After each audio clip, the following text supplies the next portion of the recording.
আসসালামু আলাইকুম ওয়া রাহমাতুল্লাহ। মাত্র 2 রাকাত সালাত আদায় করলে পূর্বেকার যত পাপ সব মিটে যাবে। ওসমান রাদিয়াল্লাহু তাআলা আনহু থেকে বর্ণিত, রাসূল সাল্লাল্লাহু আলাইহি সাল্লাম বলেছেন, আমার মতো যে ওযু করবে, ওসমান রাদিয়াল্লাহু তাআলা আনহু বলতেছেন যে ডান হাতের কবজি 3 বার, বাম হাতের কবজি 3 বার, মুখ 3 বার, নাক 3 বার, পুরো মুখ 3 বার, হাতের কোণে 3 বার, বাম হাতের কোণে 3 বার এবং মাথা মাসাবা। আমরা দেখে থাকি মাঝে মধ্যে অনেকে ঘাড় মাসাবা করে, ঘাড় মাসাবা করা যাবে না। এবং ডান পা 3 বার, বাম পা 3 বার।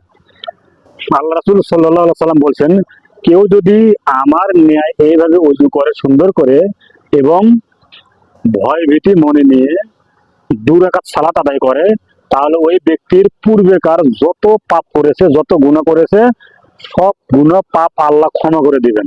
সম্মানিত উপস্থিতি, সালাত আদায় করার পূর্বে ওযু করতে হবে সুন্দরভাবে। ওযু যদি আমরা সুন্দরভাবে না করি, সালাত পরিপূর্ণ হবে না। আর আল্লাহ রাসূল বলছেন, আমার ন্যায় যদি কেউ ওযু করে, সেই ওযু যদি আমার মতো হয়, যেমন ওসমান রাদিয়াল্লাহু তাআলা আনহু এভাবে ওযু করতেন, তিনি আল্লাহ রাসূলকে ওযু করতে দেখেছেন।